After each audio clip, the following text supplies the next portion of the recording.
પ્રણામ. જય જિનેન્દ્ર. આજે આપણે વાત કરીશું કુંભલગઢમાં આવેલ 52 દેવકુલિકા મંદિર એટલે કે 52 જિનાલય જૈન મંદિર.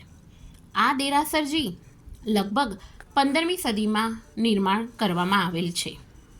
આ દેરાસરજીમાં અત્યારે કોઈ પણ પ્રતિમાજી અંદર સ્થાપિત કરેલી નથી, એટલે કે ગર્ભગૃહમાં કે 52 દેવકુલિકામાં કોઈ પણ પ્રતિમાજી નથી. પણ આ દેરાસરજી સ્થાપત્ય કલાનો ઉત્તમ નમૂનો છે. અત્યારે અંદર જવા માટે કોઈને પરવાનગી આપવામાં આવતી નથી અને નોંધ લેશો કે આ દેરાસરજી ASIની અંદર આવે છે, એટલે જૈન સમાજ પાસે આનો કોઈ અધિકાર કે હક નથી.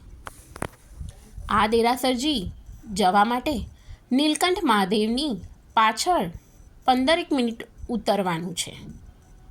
તમે કુંભલગઢ જાઓ તો આ જૈન શાસનની ગરિમા કહેતા, ઇતિહાસ કહેતા, એની પ્રાચીનતા જણાવતા શિલ્પ સ્થાપત્યનો અજોડ નમૂનો એવા 52 જિનાલયની મુલાકાત લેવાનું ચૂકશો નહીં.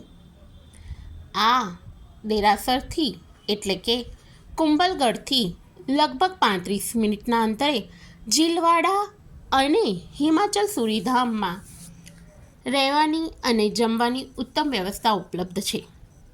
હવે આગળ હું તમને વાત કરીશ કુંભલગઢમાં આવેલ અન્ય જૈન દેરાસરની. પ્રણામ.